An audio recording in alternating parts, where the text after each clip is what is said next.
Շնորհակալություն, նախ անդրադառնամ գործընկերոջս այն հարցին, որ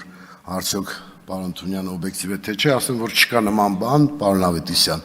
եւ պարոն Թունյանը բացառիկ օբյեկտիվ տնտեսագետներից է, եւ խնդրում եմ մի քիչ այդ առիթով վերլուծական ներկայացնել, եթե կարծում եք, որ այլ խնդիրներ կան։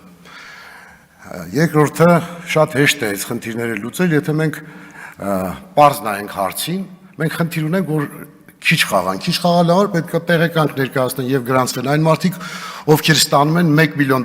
դրամից ավելի եկամ ամսեկան։ Եթե ամիսը 1 միլիոն դրամից ավելի եկամուտ ունի, նոր իրավունք ունի գրանցվի եւ խաղա։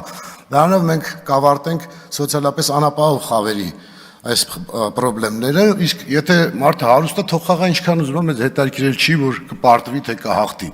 Հետեւաբար սրանով խիստ կսահմանափակենք խաղացողների թիվը։ Եվ երկրորդը շատ հեշտ պետքա турքերով բանով չգնալ, այլ շատ ավելի պարզ ձևով գնալ։ Իհարկե կողմ եմ կառավարության առաջարկին, բայց ես կառաջարկեի քննարկել նաև, որ շահույթի 50%-ը վճարի։ Ընդհանրեն շահութարկի մասին օրենքով փոփոխություն անենք, որ խաղային ոլորտը շահութարկը պետք է 50%-ով հարկել։ Այդ դեպքում մենք պարզ տրամաբանությամբ կունենանք 134 միլիարդի ուղիղ կեսը 67 միլիարդ շահութահարկ։ Եվ խնդիրը կլուծվի։ Դա 150 միլիոնից ավել է, եւ կարծում եմ, որ եթե տնտեսվարողը ինքը հայտարարել է, որ ունի 300 միլիոն դոլարից ավել շահույթ, պետք է շահութարկը դարձնել 50% եւ 150 միլիոն դոլարը վերել